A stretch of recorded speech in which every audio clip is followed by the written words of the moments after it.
So what I hope to show you here is that, maybe not for Peter Han, we'll see how the data goes, but we'll look at a variety of languages, a variety of structures, and see to what extent intonation can be used as a clue, as a cue to different kinds of structure.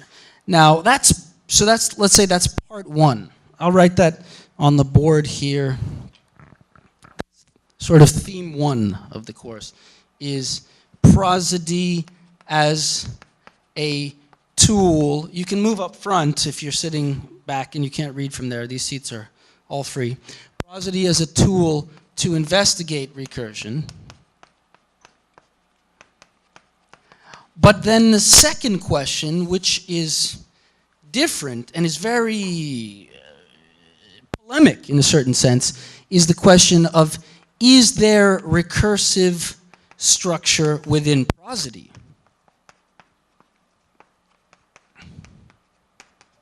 Now, what do I mean by that? Well, there is a lot of debate about the question of whether recursion is the sort of core property of human language, and sometimes, if one is not careful, one can think that the core property of human language just means the core property of syntax. And so there are times at which Chomsky and others thinking along those lines will say things like recursion is a property of syntax, but not of other aspects of linguistic organization. So for example, many people, even some of my colleagues, very often syntacticians will say things like, there is no recursion within phonology. And that sort of, makes some basic sense from a certain perspective. We all know about syllable structure, and we think that syllables have an organization which is hierarchical, yeah? Syllables have a hierarchical structure of the form onset rhyme with a nucleus and the coda, and the nucleus and the coda form a constituent to the exclusion of the onset. And indeed, if I ask you, do me a favor, take the two English words, hat, hat and kill, and mix them into a single word. You could do that. That's not so mellifluous, what you just did. Many people mix them into a single monosyllabic word. Let's try that again. I heard somebody saying something that sounded like Rio de Janeiro, Rio. But I think that was just someone saying hill, right? Hill, yeah. Hill, yeah, which in Brazilian English is homophonous with Rio. And, or cat, okay? So either hill or cat. Kilt, now you're really accommodating everybody. You're going to Casa de Mamãe Joana there. Everybody can fit inside. No, but here basically the two possibilities people give the most are hill and cat, okay? But people do not give hal or kit. And what that suggests is that the nucleus and the coda are a unit to the exclusion of the onset. Yeah? That the at and the ill are moving together and not the ha and the kit. Okay? Many experiments do this, so-called blending tasks. So that suggests that there is constituency among the at and the t, but there's also constituency between the h and the a and the t. So there's two levels of constituency, and that suggests a hierarchical structure, but that's not a recursive structure, because a recursive structure would have, let's say, a syllable within a syllable, or a rhyme within a rhyme. And clearly no such structures exist.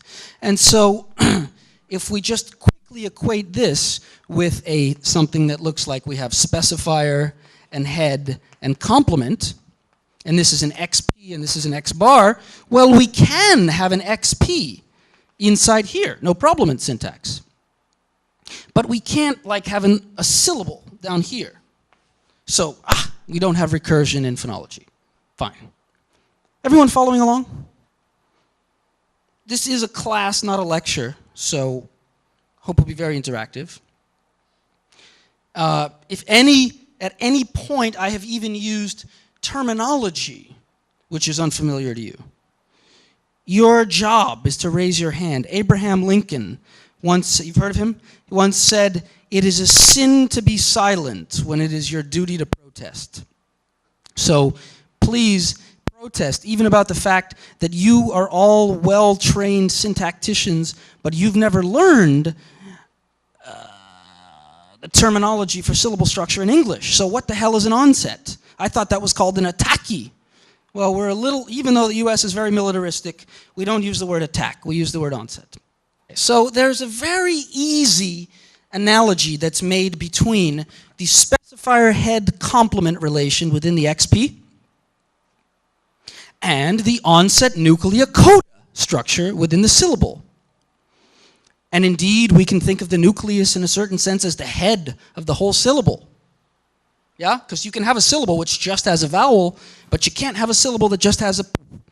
So we can think of the nucleus as the head of the whole syllable.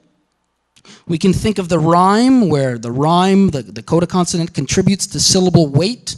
Yeah, light versus heavy syllables, which matter for poetry and stress assignment, as a larger extension of the nucleus. And then the onset is just a specifier.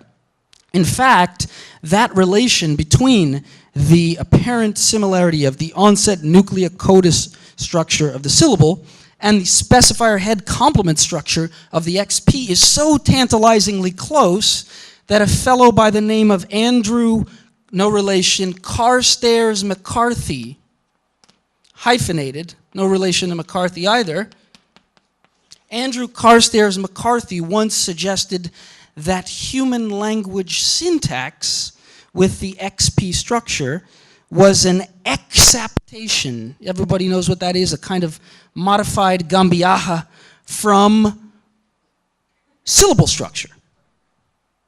Because they're very similar. And so I will leave that here or there. We leave that to people who study evolution.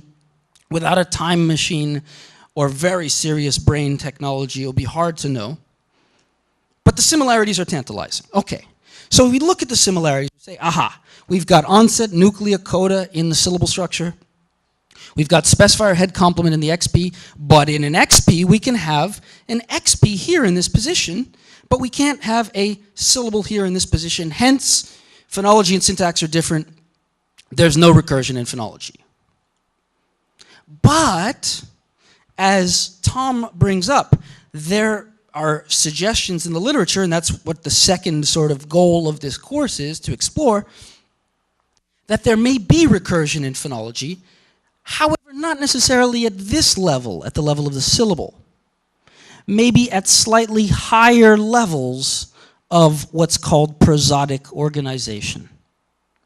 So that will be our second goal in the course.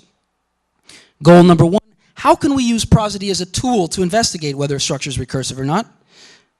That is a sort of very practical, very practical thing that we need as one of our heuristics in our toolbox whenever we're investigating a new language, convergent evidence. And the other question looks different. The other question looks sort of philosophical. It might just look philosophical, but is there recursion in phonology? So they might look, but actually these two questions are intimately related. Because after all, if prosodic structure is somehow reflecting syntactic structure, then the presence of a recursive structure in prosody might tell us something about the so-called mapping from syntax to prosody. Now, I'm going to use two different terms fairly interchangeably during this entire course, and I'm not the only one who does so. I'm going to use the words prosody and intonation fairly interchangeably. Now, what's the difference? I'm allowed to ask you questions. What's the difference? Prosódia e intonação. Even the word intonation, there are 7 ways to say in Portuguese. Entoação, entonação. Nobody even knows whether the N comes or goes. So I know it's a tough question to begin with. But what's the difference between prosody and intonation? Anna.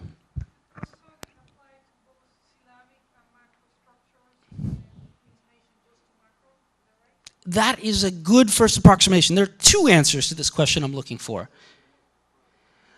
You could think of intonation as just a subset of prosody. Prosody is everything that relates, in a certain sense, to, for example, let me just put it to you simply. Okay, we're going to look at a bunch of structures that differ in a number of ways.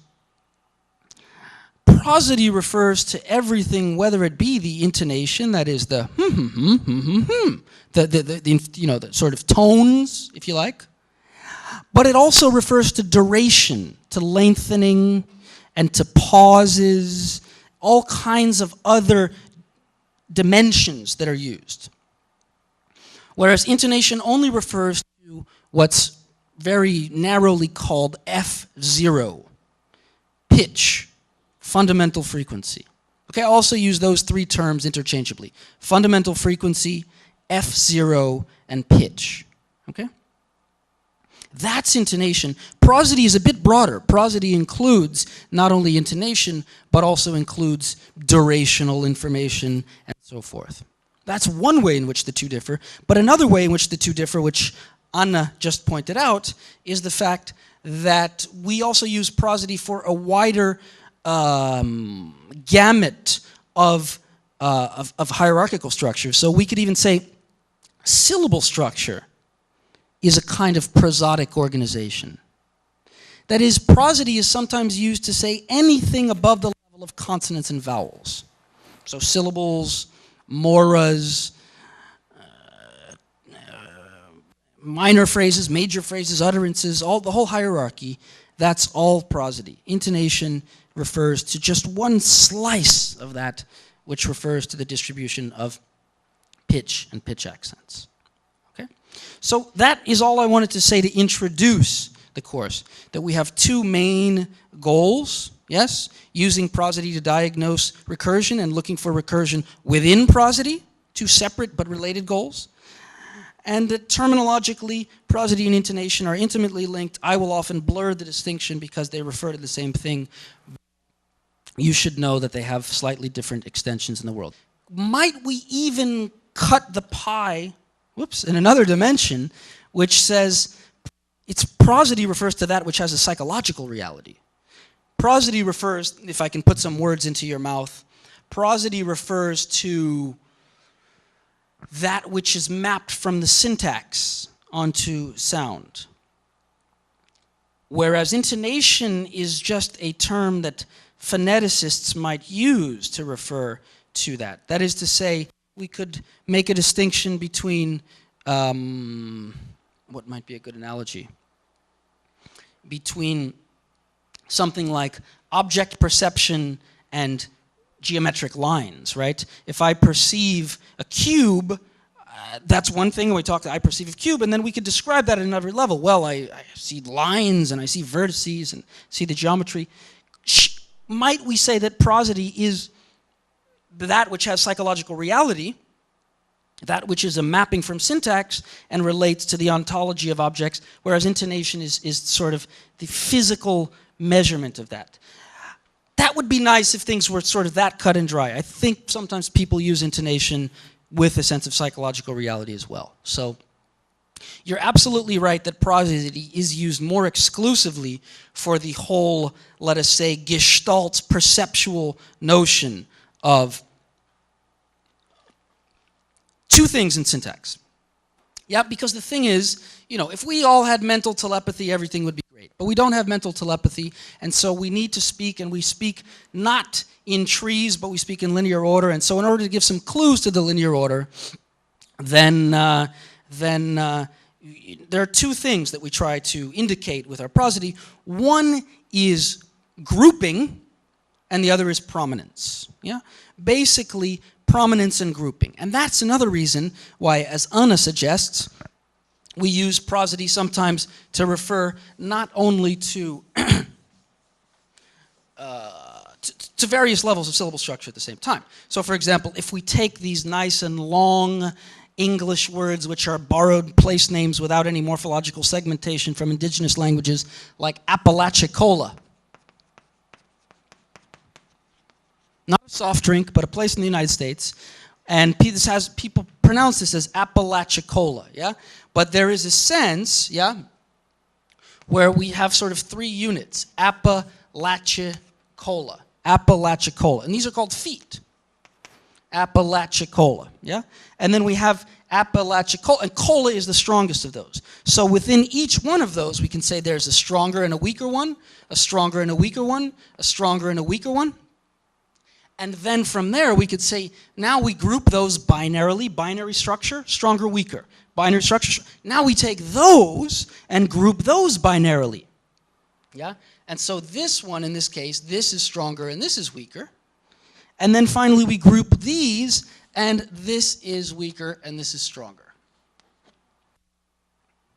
And now, if I read off the sort of relative levels of the hierarchy, I say, aha. Now, let me look at this. The one that goes strongest, strongest, strongest is the co. That's got primary stress. The one that goes strongest, then weak, then strong, that's got secondary. And the one that goes strong and then strong and then weak, that one's tertiary. This one is sort of more direct. This one has more levels to get down. Okay? So we can do a kind of binary structure which indicates both grouping and prominence, even at the level of... Now, you might say, what is the benefit of this kind of grouping for communication? You know, if we're dealing with syntax, it becomes very relevant. Let me type a sentence for you right now. I'm going to go off the routine a little bit. How many people are successfully parsing that sentence? Miriam Lumley gets the prize, ladies and gentlemen. That's right. Okay. So, but that is a very difficult... You could stare at that sentence for hours. Because you read it, and you say, the cotton clothing, all right, cotton clothing. The cotton clothing is made of... Okay, what's the cotton clothing made of? Cotton. The cotton clothing is made of cotton. Fine. The cotton clothing is made of... Grows in... What? But if you have prosodic grouping there, you say the cotton clothing is made of, grows in Mississippi. Now the cotton Q-tips, cotton etchies are made of, that grows in Alabama. But the cotton clothing is made of, grows in Mississippi. But without prosody, that's extremely difficult to process, okay? Because we love to group cotton and clothing. You see, when we're parsing, we use every trick in the book. One of the ones we use is a very low-level, silly, stupid trick called collocational frequency that says, if I see two words that usually occur together in the world of, you know, commercialized consumerism, then put them together. Cotton clothing. That's my syntax. But in this case, we actually want to do something different. We want to say the cotton, which cotton? The cotton reduced relative clause, no complementizer, that clothing is made of, grows in Mississippi. So prosody is very useful then for indicating these kind of grouping relations. Okay? So in the mapping from syntax to prosody, that becomes very important. You can't do an example like this in Portuguese because luckily you don't have cotton clothing as a kind of collocation in that form. You don't have algodão roupa. You can't do that. You can come up with other examples, but this example doesn't translate.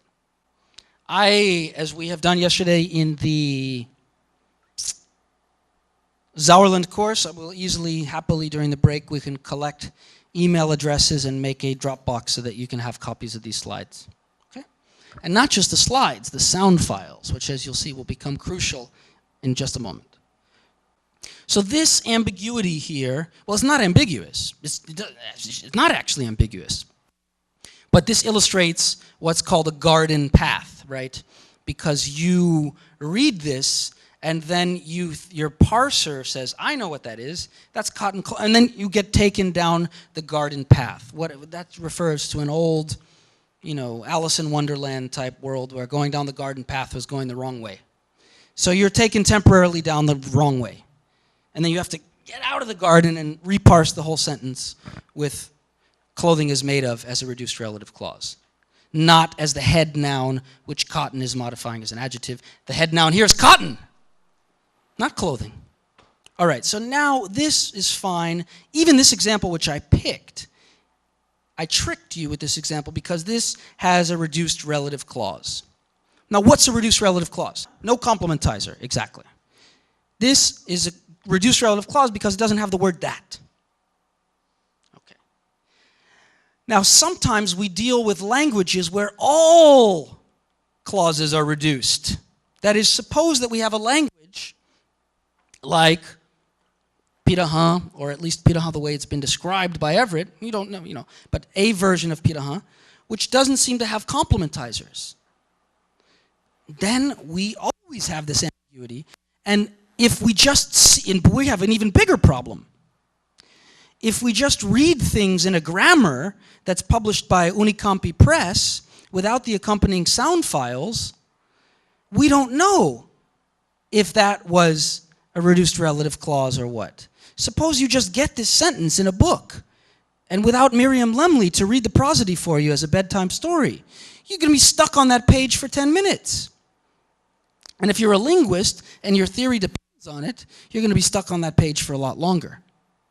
So it is crucial. And now, let me just say, most of your dreams, well, not most of your dreams, but many of you, the gold standard in which you would like to publish is IJAL, the International Journal of American Linguistics. And they publish work by theoretical people like Uli Sauerland. It's not just for, descriptivists. But so I know that the dream of many people in this room is to publish in IJAL, the International Journal of American Linguistics. Well, Karen Rice, the editor of IJAL, loves to include supplementary sound files. So next time you send your article to IJAL, send recordings of the examples. And then we won't have to wonder 20 years later, what was the prosody like in that? Let me make this very concrete for you. Okay, we have a lot of clues from subordinators. Now let's take this sentence here. Now I'm going to throw in some Shakespeare. It doesn't matter. That's just because other people do that. Okay. That Mercutio, no, I'm not going to read this. Someone else that sounds a lot like me is going to read this. That Mercutio walked away was disappointing. Okay, this is a sentence with a sentential subject. This has recursion in it. Yes, does everyone see why? Because it's an S whose subject is an S. It's a CP whose subject is a CP. Everyone sees that this is a nice matryoshka. Okay? All right. Now, what does that look like in intonation world? Now, watch and learn and ask questions. Here we have a program called Praat. P-R-A-A-T, 2 A's. That's Dutch for he speaks, like the English word to prattle. Okay? So now, we go into Praat, and we've got this. Okay? Now, what is this? This is the sentence I just played for you. That Mercutio walked away was disappointing. All right. Now, what I want you to do, you got a lot of information here. You got a lot. This is a little distracting. Let's make things a little clearer. Go to this pitch button. Pitch button, yeah? Following along? I want you to be able to do this in your sleep or while you're driving, while you're stuck in traffic. Pitch button. Now watch this. Draw visible pitch contour. All right? And then it's going to give you all these options and you say, okay, Paul Bursma knows best. Okay. And we get something like this. Now, what does this look like besides the Dedo Gideus over here in Teresópolis? This looks like it has basically overall a pattern that exhibits what is called declination. Okay, very important. Declivio. Okay, when you're going down a road and you're driving sometimes and they say test your brakes. What do they say? Via and declivio. Okay, so here there's overall a declination. I don't care that there's a couple of bumps here, up and down. Okay? This exhibits what we're going to call now, and what everybody calls, since the British days of 1940s, global declination. global declination, which means that as a whole, the thing declines. Now this is representing the pitch of the whole sentence, okay? We'll come back to that, okay? Overall decline, all right. Now, let's go back to the other one.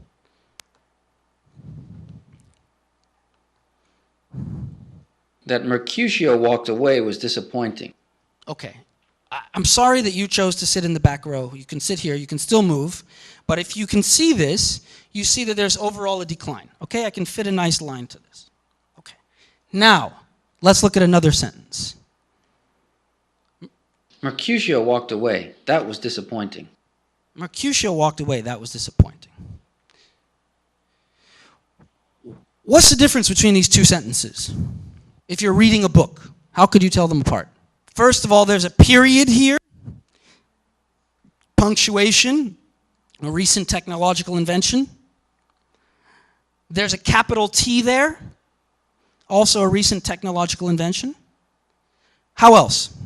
Remember, we're putting ourselves in the world of going to a grammar in SOAS, the School of Oriental Sciences, and finding a grammar written way back when, 100 years ago in the 1990s by someone in Brazil who didn't give us the intonational cues, and we can only read the sentences.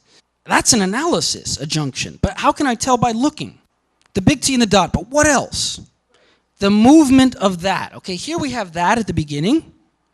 That Mercutio walked away was disappointing. And here we have Mercutio walked away. That was disappointing. So the placement of the that. Great. Now suppose we're in a language that doesn't have the word that. And we're reading. And maybe because linguists don't use capitalization when they, even French people don't capitalize the word munduruku. So, capitalization is just a convention. So suppose that we don't have the capitalization, suppose we don't have a period, suppose we don't have the word that. These two things are identical. Mercutio walked away was disappointing. Mercutio walked away was disappointing. Cannot tell them apart without prosody.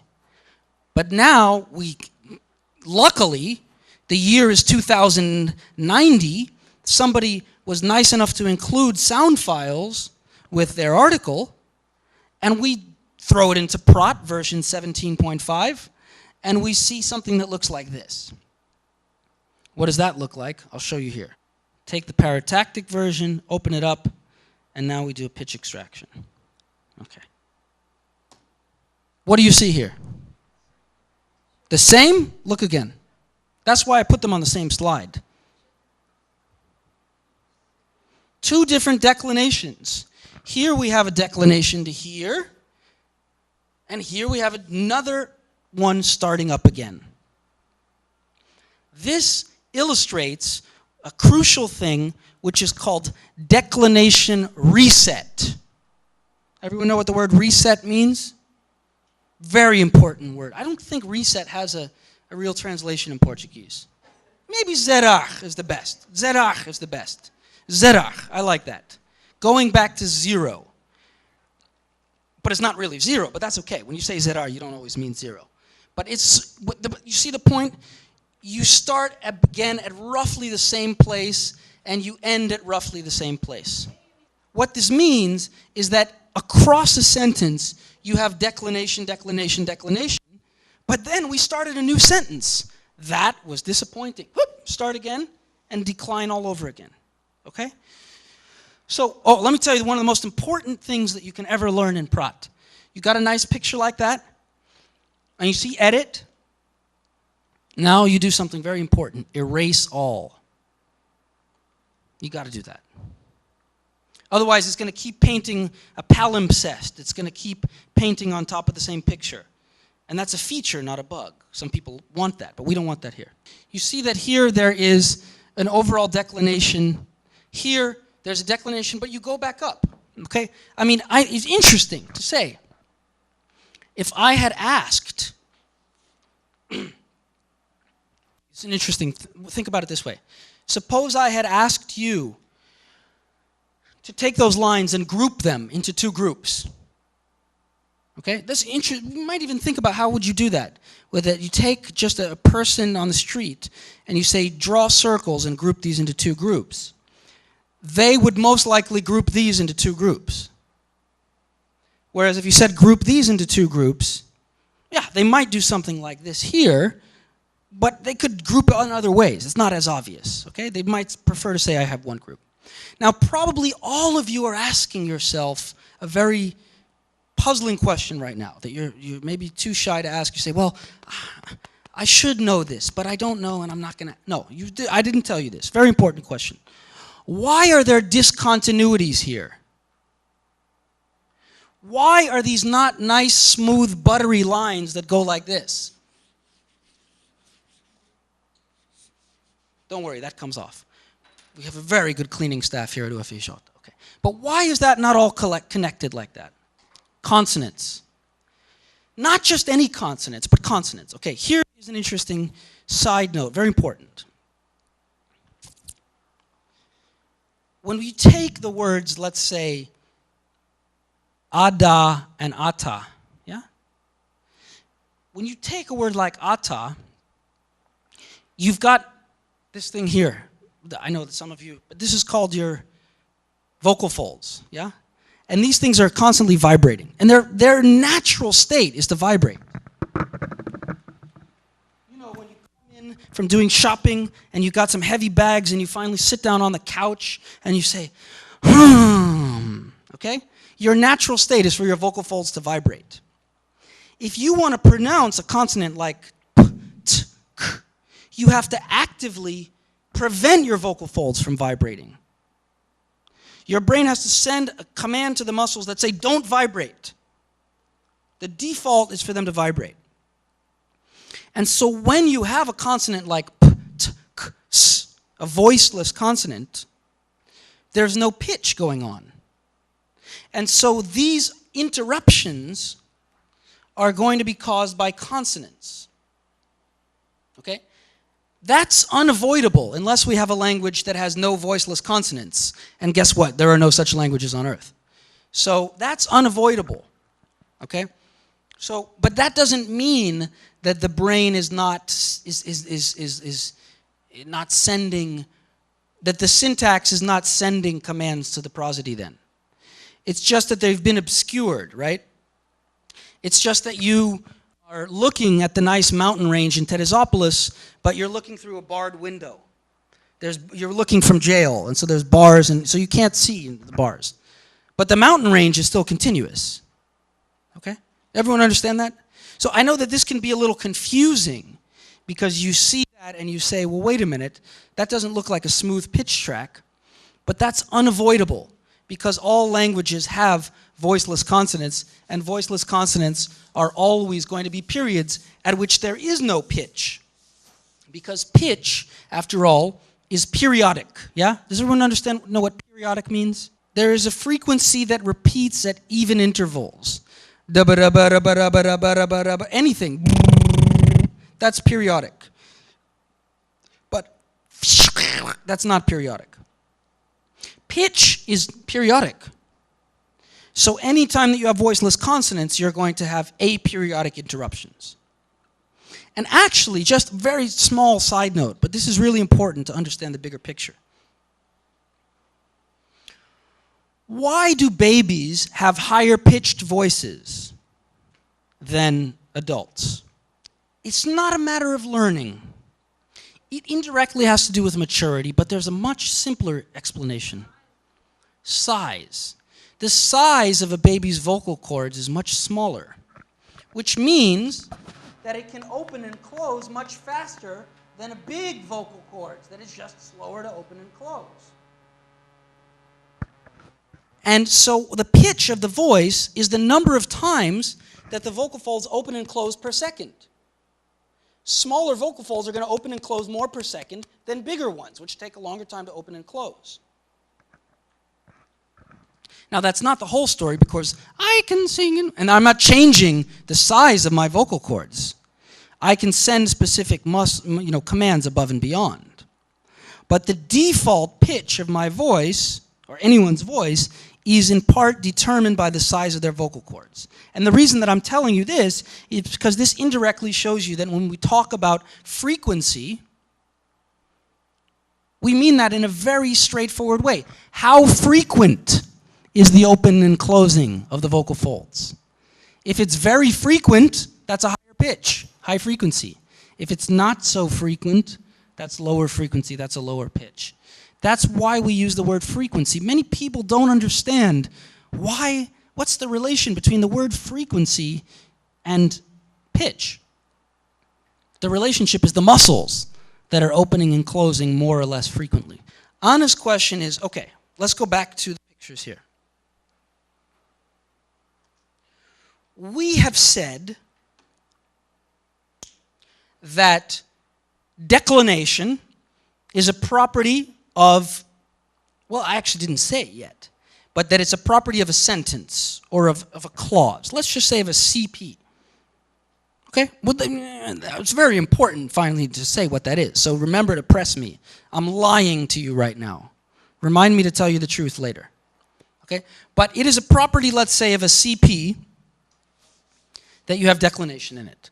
And so John Mercutio walked away.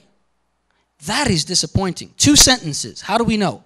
Not because of the period, not because of the that, not because of the capital letter, but because we have 2 domains of declination. And we have a reset here. Fine. So declination is a property of a CP. And then in the sentence, that Mercutio walked away was disappointing. We only have 1. Already you can see I'm lying because we have 2 CPs there, but we only have 1 domain. Okay? Does everyone understand how this is not quite so simple? That Mercutio walked away is disappointing. Aha! 1 domain of declination, 1 CP. Nope. 2 CPs, but recursively embedded as opposed to coordinated. Now, what Anna asked is, okay, fine. Let's say that's true. We have declination within the CP.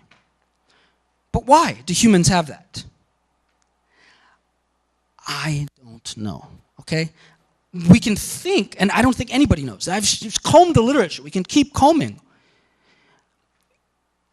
It's very tempting to say that that has to do with our general human ability to, as we get to the end of the sentence, get tired. But I don't think that it's quite that.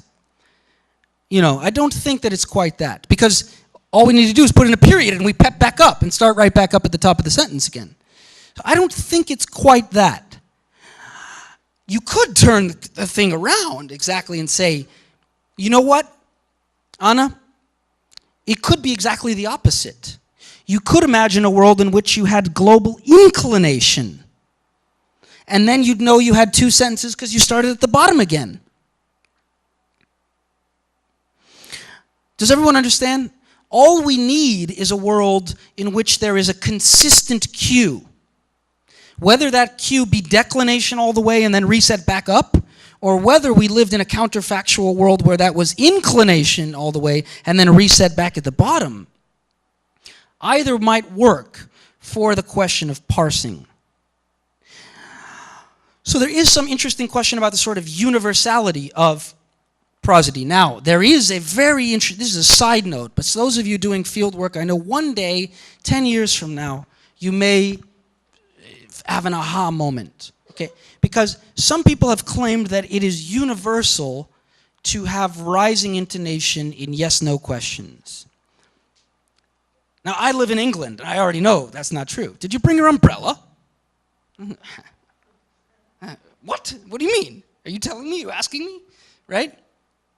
But there's been a lot of very interesting work by a French phonetician by the name of Annie Rialonde, who has looked at the question of question intonation in the languages of Africa and find that they have many languages with a wide distribution, not Bantu, but from the other families, have a falling intonation, but usually still use some kind of laryngeal cue like breathy voice. Did you go? They usually have some laryngeal cue, okay? And so this is an interesting question because sometimes, you know, people like Levinson, okay, he's one of the bad guys, right? He, you know, will say things like, aha, you see, there is not universal rising intonation. There are no universals. Chomsky's wrong. Let's have a party, okay? But Henri Rialon's point is not that, right? The point is that languages use some consistent cue, the directionality of which may not be fixed, right? So, you know, I don't know. I have never heard of a language that has global inclination instead of declination, but I would not be surprised to find such a language from the perspective that reset is being used as a cue for domains. Okay, so the most important point that I want to make for you thus far is a very, very, very important word in linguistics, especially when we're dealing with the interfaces, and that is the question of mapping. Mapping. How do I map a syntactic boundary, like a clause boundary, to a phonological object like a declination domain?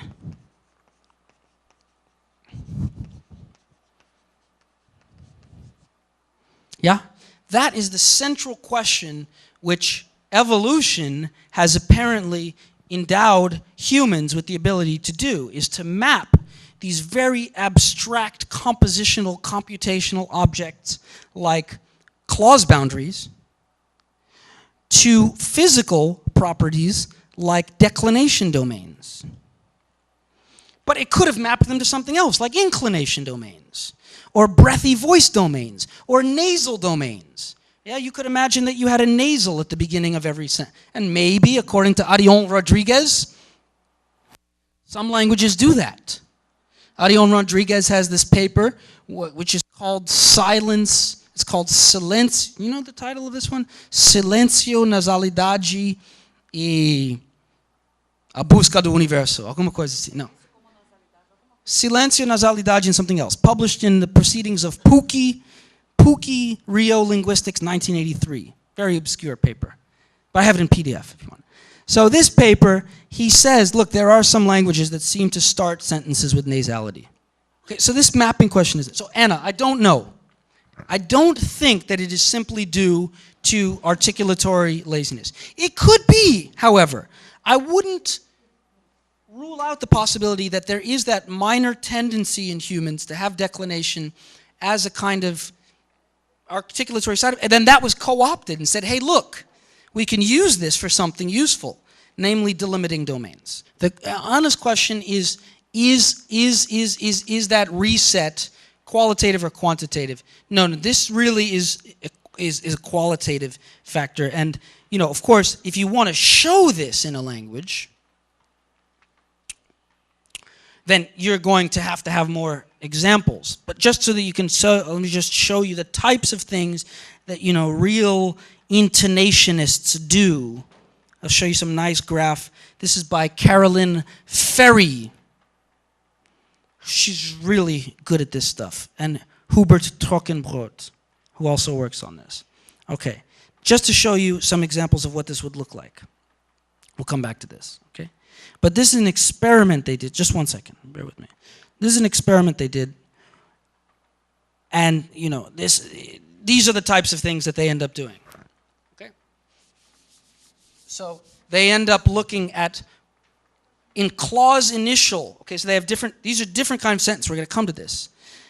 What they're doing here is basically comparing the following types of structures.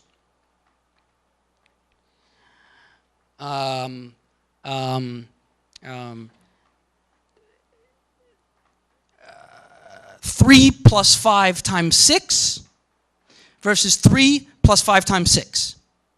Okay, you know that in math, those are going to have very different answers. 3 plus 5 times 6 is what? Okay, you parse 3 plus 5 together times 6, right? 3 plus 5 times 6 is what? 33, okay? You can have very different answers. You can imagine that a space shuttle would crash because the wrong amount of fuel was calculated. Okay? So they measure in those types of contexts. And they measure at clause initial and clause final boundaries, and these are the types of values you get. So is that qualitative or quantitative? Well, the data come from a quantitative source, but they're qualitative, okay?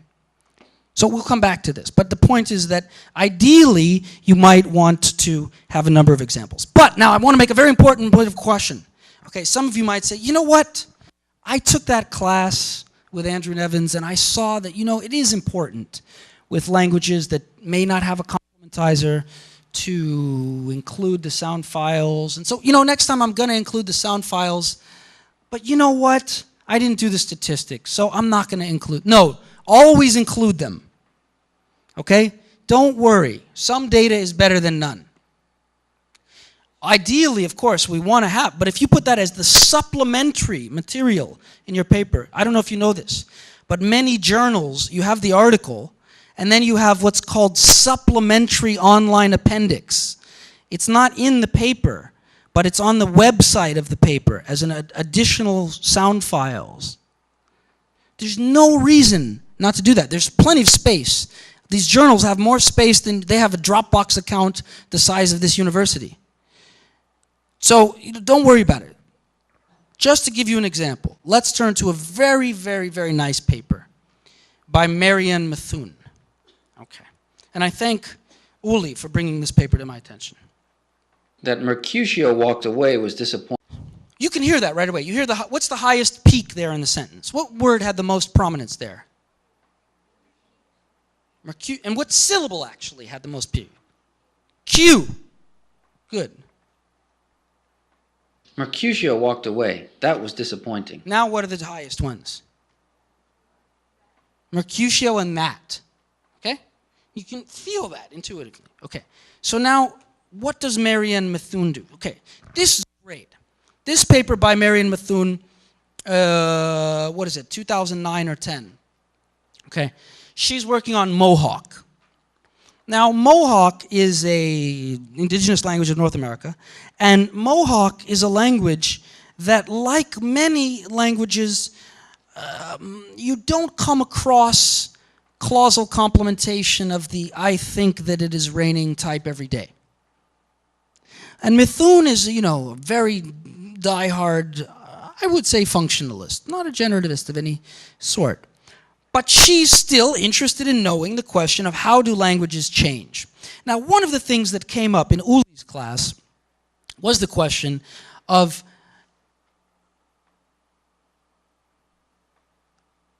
is recursion, or is, let's say, complementation. I think that sometimes we need to be a little distinct on the words complementation and recursion. Is complementation, sentential or clausal complementation, a recent development in languages? And his answer was no, but then the point that he made is that maybe complementizers sometimes are more recent. And if we look in languages, they basically have two kinds of sources, three kinds of sources for complementizers. Okay, what are they? How does something get co-opted and transformed and gambiahad into a complementizer? Demonstratives. I think namely, that Mercutio walked away. What's number two? Think of Spanish and Portuguese. Interrogative, like que. Now, an interrogative word like que, of course, is an indefinite also. It's not just an interrogative, it's an indefinite, yeah? One of the things that's very clear across many languages, especially in Tupi, but in Chinese also very clear, is that the word, WH words can be indefinites. Actually, you have that in Portuguese, certain expressions like, what would it be? Eu não tenho aonde dormir. That doesn't mean I don't have, where should I, it says where should I, it means I don't have a place to sleep. It's an indefinite, okay? So these WH indefinites. And the third place that can give birth to complementizers is what? Conjunction. Let's make that a fourth candidate to be discussed in a moment. Maybe. That's interesting. But I was thinking of one of the more classic ones. Prepositions. Okay, I hadn't even thought of that one, but prepositions can too. Prepositions can, although not quite directly, yeah? I mean, I'm not so sure about that, Tom. I'm not sure that prepositions can directly become complementizers. You find prepositions coming up with non-finite complementation a lot, not with finite clausal complementation. Articles are like demonstratives, and she'll have some nice examples with articles. That's interesting. That's very interesting. John's doing that bothered me. John's walking away bothered me. I wouldn't say that's a complementizer because John is still the subject of that, and usually the complementizers can be outside the subject. I wouldn't say that's a complementizer.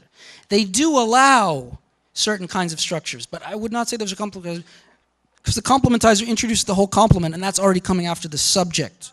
The other one, I'll just cut the mystery, is actual verbs of saying. Many languages will take the verb of saying and bleach it to the point where it becomes a complementizer. John thinks said it is raining, and then said just becomes a complementizer. Very, very common strategy, West African languages. Okay. So now what Mithun is talking about actually, and maybe Uli didn't like this when he read it, I don't know, but she says Mohawk is young, a young language, which is just now developing complementation. She doesn't say that's due to contact with English. Maybe that's lurking in the back. Okay. But anyway, she says this is not an open issue, and let's look at it. And Mithun is as I say, she's a wonderful linguist. She's no, cutting-edge laboratory phonologist, but she was able to just do these simple steps, which I've shown you in the class, and I'm going to show you more of, no statistics, and put them in her paper. And what I'm going to show you comes directly from her paper, and it's so easy for you to do in your next article. Okay. So this is something that says, I think it might be good. Maybe I should take the group in. Okay. And here, of course, we have this discontinuity here because of this K and perhaps other properties related to glottalization. But overall, you really see two declination groups here. I think it might be good. Okay, now, I think it might be good. What is the it there? Well, the it is the whole proposition that follows. Yeah? Semantically, there is a very tight relation between these. Yeah? The it is actually a forward-looking, what is that called? Cataphoric? Somebody help me? Greek? Cataphoric pronoun that's looking at the clause that comes after it. And the clause after it relates back to this it. But that's to be compared with this sentence. It was impossible for me to deal with it. It is just not possible. I could not do it. And here she shows that there is a nice steady declination all the way through. This is example 1 and 2 from her paper. And she goes right away to show, look, this language seems to be developing certain cases where two clauses that might have been paratactically conjoined, although semantically intimate, suddenly became syntactically a single unit. And the evidence for that is not the string of words, which is very hard to analyze, but, and especially in a polysynthetic language, which some people say Piraha is, but in intonation. Okay, let me give you another pair that she shows. This is very interesting. You have a contrast even between two different types of phrasal verbs. What is a phrasal verb? That's the terminology which has nothing to do with Chomsky's notion of phase. Phrasal verbs are verbs like to begin, to finish, to continue. I stopped reading the book. I started reading the book. I continued reading the book. The descriptivists call those phrasal verbs. They describe, okay? And those are sometimes restructuring verbs in some languages. Yeah? So, they say it started. It swirled this water. Versus, so then he began it, he cried. Nice declination all the way down here. Here, two domains, and this one kind of resets, as you see, exactly at the same part where this one started. It actually seems, to a certain extent, and this comes back to Anna's question a little bit, that speakers, that is human beings, not autophalanges, but phalanges, speakers have their own sort of designated starting and stopping points for a sentence. And so that all speakers have their own sort of place at which they start and place at which they end. And no matter how long the sentence is, they're going to, it's like you have a thing to hang your laundry here and here. And no matter how many clothes you have, it's already tied there and there. Okay, so it might sag, but it's going to start and end at the same point. Okay, so speakers are going to have the same starting point and the same ending point. What happens in between may have sharper or deeper drops. But as soon as a new sentence starts, you reset. As soon as you go here and a new sentence starts, you didn't start a new sentence. That's all one sentence, no reset. And she's showing, interestingly, that this is beginning even with control verbs. Now this says, we try that we would say everything in Indian. Yeah, this is speakers telling about them attempting to, maintain their native language, yeah? Here is this ne. Now, if you read Mithun's paper in the break in just a little while, we're gonna circulate Dropbox links. You can see that this ne here is actually, Miriam, not a demonstrative, but it is a kind of definite article. Yeah, and so this is something like we tried the saying. Or something. With infinitives in Portuguese, this is sort of a little clearer, right? A gente tentou o andar, mas something like that. I don't know. Something maybe slightly poetic, but where you have a definite article that's introducing another in the maybe finite, maybe non-finite verb.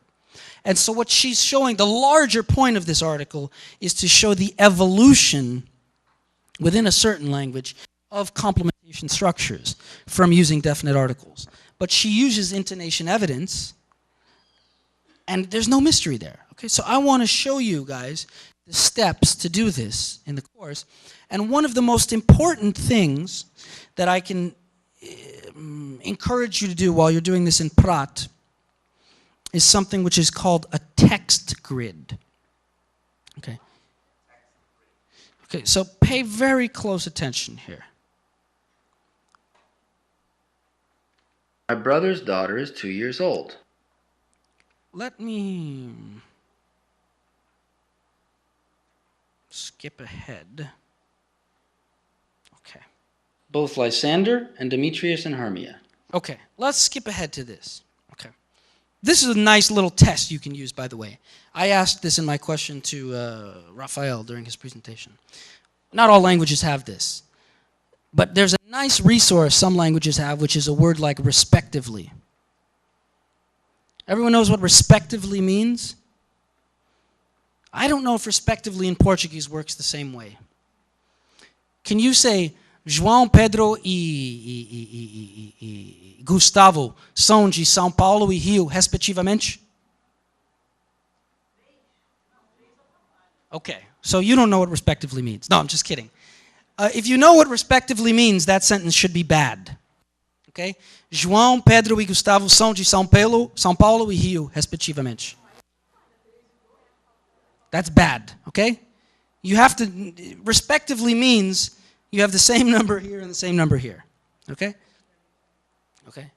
So, okay, maybe it's not, maybe it has some looser uses in certain contexts. But what respectively is supposed to mean is that actually, respectively, in a history of generative grammar, respectively was one of the first bits of evidence that Pullum and friends used to show that natural language needed something beyond simple context freeness. Because you have John, Fred, and Bill are from São Paulo, Rio, and Salvador, respectively. you need to keep track of the number of subjects and the number of places, and you need to close the noun phrase and then make sure that you have the same number in the location phrases. And so this was argued to be one of the first cases in the history of generative grammar that required more computational power, more than you cannot do John, Bill, and Peter live in Sao Paulo, Rio, and Bahia respectively, just with a simple, S goes to AB formalism. You need to have more complicated things like something like S goes to A, SB. Yeah? John, Rio, and then S can re-expand to Pedro, Sao Paulo, and then S can expand again to Gustavo, Bahia. Okay? But you need to have something like S goes to ASB in order to deal with the respectively construction. But then Pullum said, well, respectively, that's not real. That's just, things that politicians use in their, that's not real. That's not a real element of grammar. That's kind of a mathematical game, a meta-linguistic, he didn't have his oatmeal that day. But this is, respectively, has a very important function. And here we can, not all languages will have a word like respectively. But if you find in Piraha or Japanese or whatever language you're investigating that it has something like respectively, it's very useful. It's very useful. And I'll show you why in just a moment.